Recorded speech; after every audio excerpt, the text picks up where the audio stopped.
Hi, today we're going to talk about insulin resistance and how to get rid of it once and for all without the need of medication or supplement. And it simply means that you produce way too much of insulin for a very long time and your body can no longer handle it. And soon enough, you may develop pre-diabetes or even diabetes. Now, why would our cells reject insulin all of a sudden? It is because your cells are trying to protect you from the excess insulin being produced by the pancreas. And so they develop what we call this resistance against insulin. And remember the rule, you are what you eat. And so if you're going to live a healthy life or a non-healthy life, it's centered mostly on our diet. And so the way forward to deal with insulin resistance is to consider our diet. And there are three factors that affect our diet, and they are the type of food we eat, the size of the food we eat, and the timing of the food we eat. So here we ask the what, the how, and the when of our diet. And these three factors affect our metabolism, and how much insulin we make is influenced by these three factors. So let's take the first factor, that is the type of food you eat. You know, every food you consume stimulates the production and the release of insulin. So here's what you do. You sort your foods into the three major nutrients, that is the carbohydrates, the fats, and the protein. And carbohydrates are on top when it comes to foods that stimulate the fastest and the robust release of insulin from your pancreas. And the protein comes in as number second or number two in stimulating the production of insulin in a slow manner. And lastly is the fat, which comes in last with a slowest rising level in insulin and the least abundant. And this is how this data is going to help you if you are trying to reverse your insulin resistance once and for all. So what you do is that you stop taking the carbs, you eat less of proteins and you eat more of the fats in terms of the type of food you eat. So this is the first step you need to do.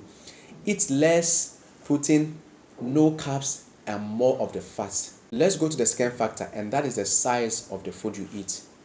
The bigger the quantity, the higher the stimulation of insulin.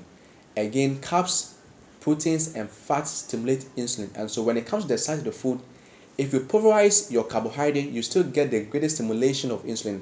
And these pulverized foods can be the sugars, the flour, and the cornbread.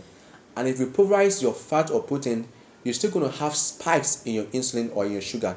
So here, what you need to do is to reduce the size of the foods, whether it is proteins, carbohydrates, or fat, and also avoid the processed foods or the processed carbs, and chew your proteins or your fats instead of going for the powdered form. It's very important. It is better to go for the whole foods than the refined types. Okay. The last factor is the timing of your food, which is very, very important. You know, our pineal glands detect the rise and fall of the sun, and sunrise signals our bodies to release the stored glucose into our circadian rhythm, that is the sleep-wake cycle. And this gives us energy we need to carry on with the day's activities.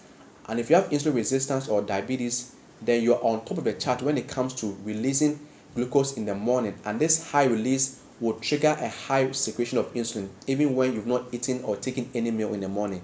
And it is the main reason we always like to check our sugar in the morning before we take any food. It gives us a close accuracy of our blood glucose and the state of insulin production. And it is linked to the rise in the sun. And you do not have control over that. But what you do have control over is the time you eat. And so persons with insulin resistance or diabetes find great success with eating food only in the morning.